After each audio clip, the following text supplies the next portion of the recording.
रहमानिर्रहीम अस्सलाम वालेकुम एवरीवन। कैसे हैं आप? उम्मीद करता हूँ कि सब ठीक होंगे। आज की वीडियो में डिस्कस करने जा रहे हैं 9th क्लास फिज़िक्स के chapter number 3 short question class से और लॉन्ग क्वेश्चन क्लास से आपसे शेयर करूँगा। जो मोस्ट इंपॉर्टेंट और रिपीटेड शॉर्ट क्वेश्चन होंगे सिर्फ़ और सिर्फ वही आपसे शेयर करूँगा जो पेपरों की क्लास से बहुत ही इंपॉर्टेंट हो गए। ठीक है, तो आप बच्चों ने क्या करना है, इसकी तैयारी बहुत ही अच्छे तरीके से याद कर लेना है। शेयर करूँगा शॉर्ट क्वेश्चन और साथ में कोशिश करूँगा कि आपको अच्छे तरीके से गाइड भी कर सकूँ, अच्छे तरीके से समझा सकूँ। तो आप बच्चों ने इसकी तैयारी बहुत ही अच्छे तरीके से बेटा कर लेनी है। सबसे पहले शॉर्ट क्वेश्चन है कि अगर एक्शन और रिएक्शन बराबर मगर मुखालिफ सिमत में हो तो फिर कोई जिस्म हरकत कैसे करता है। ये सवाल पूछ रहा है कि अगर एक्शन और रिएक्शन बराबर मगर मुखालिफ सिमत में होते हैं तो फिर कोई जिस्म हरकत कैसे कर सकता है। एक्शन और रिएक्शन एक दूसरे के बराबर मगर मुखालिफ सिमत में होते हैं, लेकिन ये हमेशा दो मुख्तलिफ अजसाम पर अमल करते हैं। क्या बोल रहा है जी? एक्शन और रिएक्शन एक दूसरे के बराबर मगर मुखालिफ सिमत में होती हैं, लेकिन ये हमेशा दो मुख्तलिफ अजसाम पर अमल करते हैं। एक ही जिस्म पर अमल नहीं करना। मिसाल के तौर पर कोई चीज़, मिसाल के तौर पर बॉल दीवार पर जैसे जितने ज़ोर से मारते हैं उसी तरह वापस रिएक्ट करती है। ठीक है, मिसाल के तौर पर जब हम एक्शन कर रहे हैं तो रिएक्शन भी हमें उसी किस्म का मिल रहा है। ठीक है, वापस उतनी ही तेज़ वापस आती है। तो ये क्या यहाँ क्या बोल रहा है? क्या बोल रहा है कि एक्शन और रिएक्शन एक दूसरे के बराबर मगर मुखालिफ सिमत में होती हैं, लेकिन ये हमेशा, ये चीज़ याद रखने वाली है कि लेकिन ये हमेशा दो मुख्तलिफ अजसाम पर अमल करते हैं। जब दो मुख्तलिफ अजसाम पर अमल करेंगे फिर एक्शन और रिएक्शन बराबर नहीं होंगे। मुख्तलिफ अजसाम पर अमल करने की वजह से एक्शन और रिएक्शन एक दूसरे के अमल को ज़ायल नहीं करते। कि बोल रहा है कि जैसे कि आपको बता चुका हूँ कि दो मुख्तलिफ अजसाम पर अमल कर रही हैं, अगर एक ही जिस्म पर अमल करती तो फिर क्या होना था? फिर रिएक्शन, एक्शन और रिएक्शन बराबर होना था। लेकिन यहाँ पे दो मुख्तलिफ अजसाम पर अमल करने की वजह से एक्शन और रिएक्शन एक दूसरे के अमल को ज़ायल नहीं करते। इसलिए कोई जिस्म एक्शन और रिएक्शन के बराबर मगर मुखालिफ सिमत में होने के बावजूद हरकत करता रहता है। चैप्टर नंबर 3 है जो वो मेन है, चैप्टर का नाम है डायनामिक्स। ठीक है, डायनामिक्स से क्या मुराद है? मैकेनिक्स की वो शाख जिसमें हम किसी जिस्म में मोशन के साथ उसकी वजूहात का भी मुताला करते हैं। ठीक है, किस वजह से मोशन कर रही है, किस वजह से वो हरकत कर रही है, इस चीज़ का हम मुताला करते हैं, उसे हम क्या बोलते हैं? डायनामिक्स बोलते हैं। दोबारा सुन लें, मैकेनिक्स की वो शाख जिसमें हम किसी जिस्म में मोशन के साथ उसकी वजूहात का मुताला करते हैं, डायनामिक्स कहलाती है। ठीक है, और आगे जी शॉर्ट क्वेश्चन, हम फोर्स की तारीफ करें इसके ऐसे यूनिट लिखें। फोर्स जो डेफिनेशन है, ये शॉर्ट क्वेश्चन पेपरों में बहुत ही बार रिपीट हो रहा है। ओवरऑल जितने भी बोर्ड हैं उनमें भी ये शॉर्ट क्वेश्चन रिपीट हो रहा है। शॉर्ट क्वेश्चन बहुत ही इंपॉर्टेंट है, उसके ऐसे यूनिट भी आपने याद रखना है। क्या जी? शॉर्ट क्वेश्चन, फोर्स एक ऐसा अमल है जो किसी जिस्म की मोशन में किसी जिस्म को मोशन में लाता है। फोर्स एक ऐसा अमल है जो किसी जिस्म को मोशन में लाता है या मोशन में लाने की कोशिश करता है। जिस्म की मोशन को रोकती है या मोशन या रोकने की कोशिश करती है। क्या अमल है? फोर्स।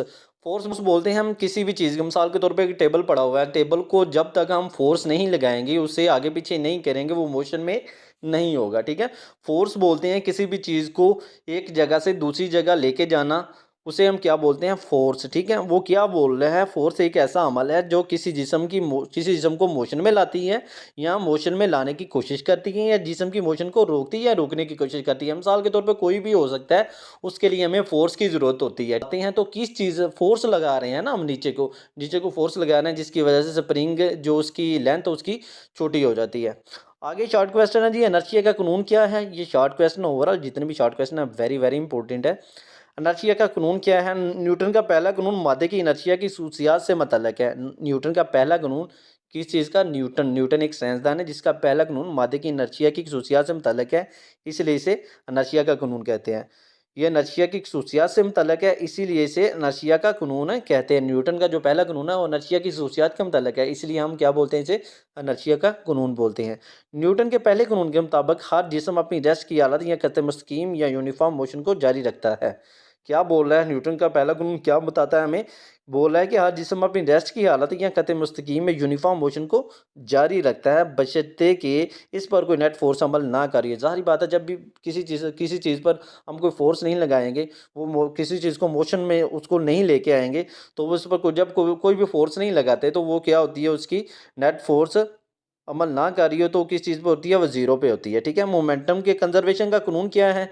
आगे डेफिनेशन ये भी वेरी वेरी इंपॉर्टेंट है। मोमेंटम के कंजर्वेशन का कानून क्या है? ठीक है, मोमेंटम के कंजर्वेशन के कानून के मुताबिक आपस में टकराने वाले दो या दो से ज़्यादा जिस्म पर मुश्तमिल आइसोलेटेड सिस्टम का मोमेंटम हमेशा कांस्टेंट रहता है।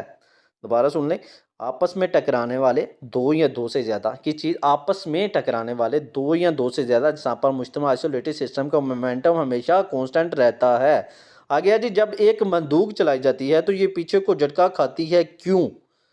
मिसाल के तौर पर जब हम बंदूक चलाते हैं तो उसका जो प्रेशर होता है ना, उसके उसकी वजह से इंसान पीछे की तरफ धकेला जाता है। वो इस यही सवाल पूछ रहा है, जब एक बंदूक चलाई जाती है तो ये पीछे को झटका क्यों खाती है? कि बंदूक चलाने से कबल बंदूक और गोली दोनों रेस्ट में होती हैं। बंदूक जब चलाई नहीं जाती है तो दोनों किस चीज़ में होती हैं? रेस्ट की हालत में होती हैं, ठीक है। इसलिए सिस्टम का कुल इब्तदाई मोमेंटम सिफर होता है। मोमेंटम इसका कितना होता है जी? सिफर होता है, क्योंकि ये रेस्ट की हालत में है तो इसका मोमेंटम भी ज़ाहिर बात है सिफर ही होगा। जैसे ही बंदूक से फायर किया जाता है, गोली तेज़ी से बाहर निकलती है।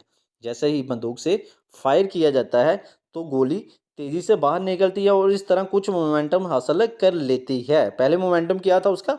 सिफर, लेकिन जब गोली चलाई जाती है तो वो तेज़ी से बाहर निकलती है तो मोमेंटम क्या उसका होता है? कुछ हासिल कर लेती है। सिस्टम का मोमेंटम कांस्टेंट रखने के लिए बंदूक पीछे को झटका खाती है। क्या मेन जी? सिस्टम का मोमेंटम कांस्टेंट रखने के लिए बंदूक पीछे को झटका खाती है। ये शॉर्ट क्वेश्चन है, ठीक है, कि बंदूक जब चलाई जाती है तो ये पीछे की तरफ झटका क्यों खाती है? ये आंसर है इसका, क्योंकि सिस्टम का मोमेंटम कांस्टेंट रखने के लिए बंदूक पीछे को झटका खाती है। ओके हो गया? तो इसीलिए जब एक बंदूक चलाई जाती है तो ये पीछे को झटका क्यों खाती है, ये आपको मैंने डिटेल से बेटा बता दिया, समझा दिया। ये सिंपल सी है, कोई इसमें इतना मुश्किल नहीं है। आगे जी, न्यूटन की तारीफ कीजिए, या फोर्स का यूनिट क्या है, या इसकी तारीफ कीजिए। ये 3 short question at a time मतलब कि पूछे जा सकते हैं। ये 3 शॉर्ट क्वेश्चन है, एक ही शॉर्ट क्वेश्चन है, इसका आंसर एक ही है, लेकिन ये 3 शेप की सूरत में आ सकते हैं। क्या जी? न्यूटन की तारीफ कीजिए, या फोर्स का यूनिट क्या है, ठीक है। न्यूटन की तारीफ कीजिए, या फोर्स का यूनिट क्या है, या इसकी तारीफ कीजिए, ठीक है। फोर्स का ऐसे यूनिट न्यूटन है, इसे एन से ज़ाहिर करते हैं। फोर्स का ऐसे यूनिट है न्यूटन है, इसे एन से ज़ाहिर करते हैं। न्यूटन की तारीफ, एक न्यूटन वो फोर्स है जो 1 केजी मास वाले जिस्म में 1 मीटर पर सेकंड का एक्सेलरेशन पैदा करती है। न्यूटन की तारीफ क्या है जी? एक न्यूटन वो फोर्स है, एक न्यूटन वो फोर्स है जो 1 केजी मास वाले जिस्म में 1 मीटर पर सेकंड का एक्सेलरेशन पैदा करती है। आगे शॉर्ट क्वेश्चन है जी, स्लाइडिंग फ्रिक्शन और रूलिंग फ्रिक्शन में फ़र्क वाज़िया करें। इंपॉर्टेंट शॉर्ट क्वेश्चन है, स्लाइडिंग फ्रिक्शन और रूलिंग फ्रिक्शन में फ़र्क वाज़िया करें। स्लाइडिंग फ्रिक्शन क्या होती है? सबसे पहले तो आपको ये बता दें कि स्लाइडिंग फ्रिक्शन क्या होती है। एक दूसरे पर हरकत करने वाले दो अजसाम के दरमियान वो फोर्स जो इनकी एक दूसरे के लिहाज से हरकत की मुखालफत करती है, स्लाइडिंग फ्रिक्शन कहलाती है। एक दूसरे पर हरकत करने वाले दो अजसाम, एक दूसरे पर हरकत करने वाले दो अजसाम के दरमियान वो फोर्स जो इनकी एक दूसरे के लिहाज से हरकत की मुखालफत करती है, जो इनकी एक दूसरे के लिहाज से हरकत की क्या करती है? मुखालफत कहलाती है। उसे हम क्या बोलते हैं? स्लाइडिंग फ्रिक्शन है कहलाती है। जबकि रूलिंग फ्रिक्शन क्या है जी? रूलिंग फ्रिक्शन वो फोर्स है जो रोल करने वाले जिस्म और इसकी सतह पर जो वो रोल कर रहा हो के दरमियान अमल करती है। क्या बोल रहा है? रूलिंग फ्रिक्शन वो फोर्स है जो रोल करने वाले जिस्म और इसकी सतह पर जिस पर वो रोल कर रहा हो के दरमियान अमल करती है, उसे हम क्या बोलते हैं? रूलिंग फ्रिक्शन बोलते हैं। इसका पॉइंट दूसरा क्या है जी? रूलिंग फ्रिक्शन, स्लाइडिंग फ्रिक्शन का क्या दूसरा पॉइंट है? रूलिंग फ्रिक्शन के मुकाबले में स्लाइडिंग फ्रिक्शन बहुत ज़्यादा होती है, के मुकाबले में स्लाइडिंग फ्रिक्शन बहुत ज़्यादा होती है, जबकि रूलिंग फ्रिक्शन स्लाइडिंग फ्रिक्शन के मुकाबले रूलिंग फ्रिक्शन बहुत कम होती है, उसके उल्ट होती है। जैसे फ्रिक्शन को कम करने के तरीके बयान करें। फ्रिक्शन को कम करने के 3-4 तरीके हैं जो जिसकी वजह से हम फ्रिक्शन कम कर सकते हैं। एक क्या है जी? पॉइंट नंबर 1 है, एक दूसरे पर हरकत करने वाली सतहों को हमवार करके, एक दूसरे की सतहों को हमवार करके उसकी वजह से हम क्या कर सकते हैं? फ्रिक्शन को कम कर सकते हैं। दूसरा पॉइंट इसका ये है कि तेज़ रफ्तार अजसाम की शक्ल को नोकदार बनाकर, मसलन कार, हवाई जहाज़ वगैरह, ऐसा करने से हवा के बहाव की रुकावट कम हो जाती है। ऐसा करने से क्या होता है जी? हवा के बहाव की रुकावट कम हो जाती है। इसकी वजह से तेज़ रफ्तारी के दौरान हवा की रेजिस्टेंस कम हो जाती है। तीसरा पॉइंट है, दाती पुर्जों के दरमियान फ्रिक्शन को कम करने के लिए तेल या ग्रीस लगा दी जाती है। फ्रिक्शन को कम करने के लिए क्या किया जाता है? दाती पुर्जों के दरमियान फ्रिक्शन को कम करने के लिए तेल या ग्रीस लगा दी जाती है। पॉइंट नंबर 4 है, स्लाइडिंग फ्रिक्शन की ये निस्बत रूलिंग फ्रिक्शन बहुत कम होती है, इसलिए बॉल बेरिंग या रूलर बेरिंग के दरमियान इस्तेमाल से स्लाइडिंग फ्रिक्शन को रूलिंग फ्रिक्शन में तब्दील कर दिया जाता है। फ्रिक्शन से क्या मुराद है? इसकी असाबी शक्ल तहरीर कीजिए। कोफिशिएंट ऑफ फ्रिक्शन से क्या मुराद? दो मखसूस सतहों के लिए इंतहाई फ्रिक्शन नॉर्मल रिएक्शन का तनासब एक कांस्टेंट होता है। दो मखसूस सतहों के लिए इंतहाई फ्रिक्शन और नॉर्मल रिएक्शन का तनासब एक कांस्टेंट होता है, जिसे फ्रिक्शन को कोफिशिएंट फ्रिक्शन कहते हैं। इसे एम से ज़ाहिर करते हैं। फ्रिक्शन के कोफिशिएंट की असाबी मसावात है mu is equal to f s over r, ठीक है। म्यू इधर क्या हो रहा है जी? आगे ज़रब कर जाएगा, और रेजिस्टेंस कैसा होगा, ज़रब कर जाएगा, ठीक है। आर इज इक्वल टू है एम जी। अगर ब्लॉक का मास एम हो तो उसकी सतह के लिए एम जी, आर बराबर m g, f s is equal to mu m g आ जाएगा, ठीक है। ये इक्वेशन है। फ्रिक्शन के दो फायदे तहरीर कीजिए। हमें लिखने के लिए फ्रिक्शन की ज़रूरत होती है। अगर कागज़ और पेंसिल के दरमियान फ्रिक्शन ना हो तो हम लिख नहीं सकते। हमें लिखने के लिए फ्रिक्शन की ज़रूरत होती है। अगर कागज़ और पेंसिल के दरमियान फ्रिक्शन ना हो तो हम लिख नहीं सकते। दूसरा पॉइंट है इसका, फ्रिक्शन में हमें ज़मीन पर चलने के काबिल बनाती है। फ्रिक्शन का दूसरा पॉइंट क्या है जी, फ्रिक्शन हमें ज़मीन पर चलने के काबिल बनाती है। और इंतहाई फ्रिक्शन की तारीफ करें। फ्रिक्शन जैसे कि आपको बता चुका हूँ, फ्रिक्शन इसमें लगाई गई फोर्स इसके बराबर होती है जो एक रेस्ट में पड़े हुए जिस्म को मोशन में लाने की कोशिश करती है। इसे हम क्या बोलते हैं जी, फ्रिक्शन बोलते हैं, ठीक है। उसके बाद इंतहाई फ्रिक्शन इसमें लगाई गई फोर्स के बराबर होती है जो एक रेस्ट में पड़े हुए जिस्म की मोशन में लाने की कोशिश करती है। लगाई जाने वाली फोर्स इसमें इजाफे के साथ फ्रिक्शन भी बढ़ती है, जिसे हम इंतहाई फ्रिक्शन बोलते हैं। आगे short question banking of road के मतलब मुख्तसर बयान करे। Very very very important short question है, ये पेपरों में बहुत ही बार रिपीट हो चुका है। किसी दायरा नुमा में रास्ते पर मुड़ती है तो इसे सेंटीमीटर फोर्स की ज़रूरत होती है। जब क्या होता है जी, जब एक कार किसी दायरा नुमा रास्ते पर मुड़ती है तो इसे क्या किस चीज़ की ज़रूरत होती है, सेंटीमीटर फोर्स की ज़रूरत होती है। टायरों और सड़क के दरमियान मौजूद फ्रिक्शन ज़रूरी सेंटीमीटर फोर्स फराहम करती है। टायरों और सड़क के दरमियान मौजूदा फ्रिक्शन ज़रूरी सेंटीमीटर फोर्स फराहम करती है। अगर टायरों और सड़क के दरमियान फ्रिक्शन की फोर्स ना काफ़ी हो सड़क पर तो कार रोड पर फिसल सकती है। ये बैंकिंग के ज़रिए हल किया जाता है। ये मसला दायरानुमा सड़क की बैंकिंग के ज़रिए हल किया, जिसे बैंकिंग ऑफ रोड कहते हैं। जी सेंट्रीफ्यूगल फोर्स क्या होती है, इसका ऐसा यूनिट लिखना है। एक शॉर्ट क्वेश्चन है जी, सेंट्रीफ्यूगल फोर्स होती क्या है आपने ये बताना है।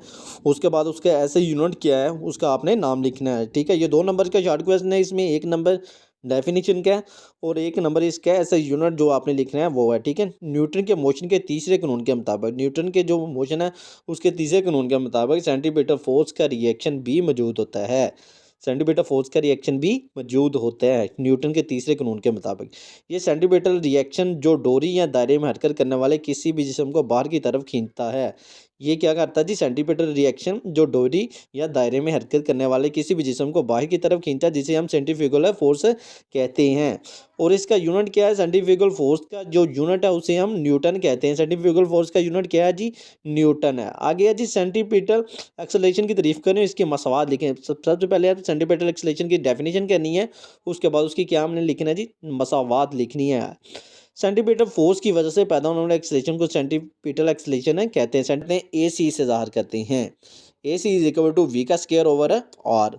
जिस्म की वेलोसिटी दुगनी कर दी जाए तो सेंटीमीटर फोर्स पर क्या असर होगा। बोला है कि अगर जिस्म की वेलोसिटी ही दुगनी कर दी जाए तो उसकी सेंटीमीटर फोर्स क्या असर होगा, उस पर सेंटीमीटर फोर्स का क्या असर होगा। अगर जिस्म की वेलोसिटी दुगनी कर दी जाए तो सेंटीमीटर फोर्स भी 4 गुना हो जाती है। अगर दुगनी कर दी जाए तो वो क्या हो जाएगी, 4 गुना हो जाएगी। इसका formula is equal to f c is equal to m v का square over r. F c m 2v का स्क्वायर इज इक्वल टू है 4m वी का स्क्वायर। 2 मल्टीप्लाई 2 क्या करेंगे, 4m वी का स्क्वायर ओवर आर।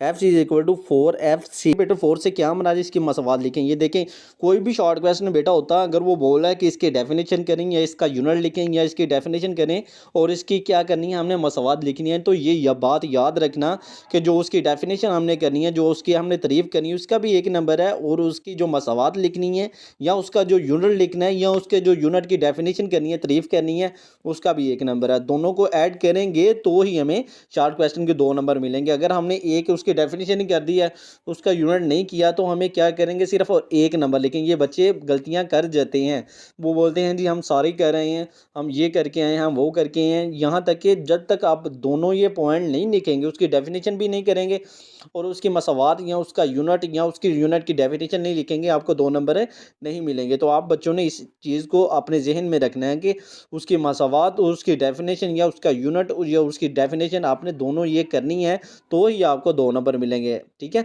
जैसे कि centimetre force से क्या मुराद है, एक चीज़ तो उसने ये पूछ ली है कि सेंटीमीटर फोर्स से क्या मुराद है या उसकी तारीफ, सेंटीमीटर फोर्स की तारीफ करी और इसकी मसवाद भी लिखिए। ये 1 नंबर डेफिनेशन का हो गया, 1 नंबर उसकी मसवाद का हो गया। तो इसलिए सेंटीमीटर फोर्स वो फोर्स है जो किसी जिस्म को दायरे में हरकत करने पर मजबूर करती है। सेंटीमीटर वो फोर्स है जो किसी जिस्म को दायरे में हरकत करने पर मजबूर करती है। मसवाद इसकी क्या है जी, f c is equal to m v का square over r. F c is equal to m v का स्केयर। एक नंबर इसका और एक नंबर डेफिनेशन का। आगे जी, बस की छत पर सफर करना क्यों खतरनाक होता है। बस की छत पर सफर करना खतरनाक होता है क्योंकि जब एक बस तेजी से मोड़ काटती है तो मुसाफिर बाहर की तरफ गिरने लगते हैं।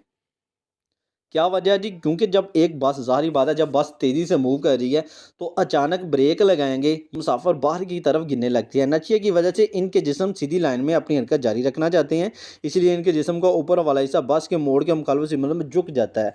क्या बोला है? नशिए की वजह से इनके जिस्म सीधी लाइन में अपनी हरकत जारी रखना चाहती हैं, इसीलिए इनके जिस्म का ऊपर वाला हिस्सा बस के मोड़ के मुखालिफ सिमत में झुक जाता है। ठीक है, आगे जी, मास की तारीफ कीजिए और इसका यूनिट लिखिए। ये भी देखें, यहाँ पे उसने क्या बोला कि सबसे पहले बोला उसने कि मास की डेफिनेशन करें और इसका ऐसे यूनिट लिखें। ठीक है, मास की डेफिनेशन का 1 नंबर और इसके ऐसे यूनिट का 1 नंबर, ये दोनों को ऐड करेंगे तो ही हमें 2 नंबर मिलेंगे। किसी जिस्म में मौजूद मादे की मकदार को जिस जिस्म का मास कहते हैं, किसी जिस्म में मौजूद मादे की मकदार को और जिस्म का मास कहते हैं। ये एक स्केलर मकदार है, ये एक स्केलर मकदार है। इसका यूनिट जो है क्या जी? किलोग्राम। इसका यूनिट क्या है? किलोग्राम। ठीक है, बोला जी, न्यूटन के पहले कानून की हरकत बयान कीजिए। न्यूटन का जो पहला कानून है, ठीक है, इसके 3 कानून है। पहला कानून है उसकी हरकत बयान कीजिए। हर जिस्म अपनी रेस्ट की हालत या कतई मुस्तकीम में यूनिफॉर्म मोशन को जारी रखता है। क्या बोला? हर जिस्म अपनी रेस्ट की हालत में, जब हमारा जिस्म रेस्ट की हालत में होता है वो बोलता है कि कतई मुस्तकीम या यूनिफॉर्म मोशन को जारी रखता है, बशर्ते कि इस पर कोई नेट फोर्स अमल ना कर रही हो। अगर इस पर कोई फोर्स अमल ना कर रही हो तो वो खत्म मुस्तकीम में यूनिफॉर्म मोशन को जारी रखता है। ये न्यूटन का पहला कानून है। आगे है जी, एटवर्ड मशीन क्या है? इसका इस्तेमाल तहरीर कीजिए। Short question very very important है। एटवर्ड मशीन क्या है? इसका इस्तेमाल तहरीर कीजिए। 2 गैर मसावी मासिक के जिस्म साम के सिस्टम पर मुश्तमिल होती हैं। एटवर्ड मशीन क्या होती है? 2 गैर मसावी मासिक के साम की सिस्टम पर मुश्तमिल होती है। दोनों जिस्म एक डोरी के सिरों से मुंसलिक होती हैं। दोनों जिस्म किससे मुंसलिक होती हैं? एक डोरी के सिरों से मुंसलिक होते हैं। ये डोरी एक बे फ्रिक्शन पुली के ऊपर से गुजरती है। ये डोरी एक बे फ्रिक्शन नहीं, एक बे फ्रिक्शन पुली के ऊपर से गुजरती है। जिस्म को बाज़ औक़ात मुंदरजा या फार्मूले की मदद से ग्रेविटेशन एक्सेलरेशन जी की कीमत मालूम करने के लिए इस्तेमाल किया जाता है। G is equal to m1 mass 1 plus m2 mass 2 over m1 mass 1 minus m2 mass 2 a acceleration. ठीक है, ये इसका फार्मूला। एटवर्ड मशीन कैसे इस्तेमाल होती है, एटवर्ड मशीन क्या है, ये चीज़ आपको बता चुका हूँ। ठीक है, आगे जी, रूलिंग फ्रिक्शन और स्लाइडिंग फ्रिक्शन से क्यों कम होती है? रूलिंग फ्रिक्शन स्लाइडिंग फ्रिक्शन से क्यों कम होती है? आगे पहले तो हम पढ़ चुके हैं ना कि रूलिंग फ्रिक्शन क्या होती है या स्लाइडिंग फ्रिक्शन क्या होती है, इनके दरमियान फ़र्क। इसमें वो पूछ रहा है कि रूलिंग फ्रिक्शन और स्लाइडिंग फ्रिक्शन से क्यों कम होती है, ये सवाल पूछ रहा है। ठीक है, जब एक पहिया किसी हमवार सतह पर हरकत करता है तो पहिए का सिर्फ एक पॉइंट हमवार सतह के साथ मिस करता है। जब एक पहिया किसी हमवार सतह पर हरकत करता है तो पहिए का सिर्फ एक पॉइंट हमवार सतह के साथ मिस करता है। चूंकि इस पॉइंट पर 2 सतहों के दरमियान कोई रिलेटिव मोशन नहीं हुई, इसलिए यहाँ पर स्लाइडिंग फ्रिक्शन 0 होती है। इसीलिए यहाँ पर क्या होता है जी? स्लाइडिंग फ्रिक्शन होती है वो तो 0 होती है। बहरहाल अमली तौर पर दोनों सतहों के कंटैक्ट पॉइंट पर दबाव के तहत पहिया आर्जी तौर पर थोड़ा सा पिचक जाता है, जिससे यहाँ पर थोड़ी सी स्लाइडिंग फ्रिक्शन पैदा होती है। यही रूलिंग फ्रिक्शन है। ये क्या है जी? ये रूलिंग फ्रिक्शन है। रूलिंग फ्रिक्शन स्लाइडिंग फ्रिक्शन के मुकाबले इंतहाई कम होती है। रूलिंग फ्रिक्शन क्या होती है? स्लाइडिंग फ्रिक्शन के मुकाबले में इंतहाई कम होती है, क्योंकि इसमें 2 सतहों के कंटैक्ट पॉइंट बहुत कम होते हैं, क्योंकि इसमें 2 सतहों के कंटैक्ट पॉइंट बहुत कम होते हैं।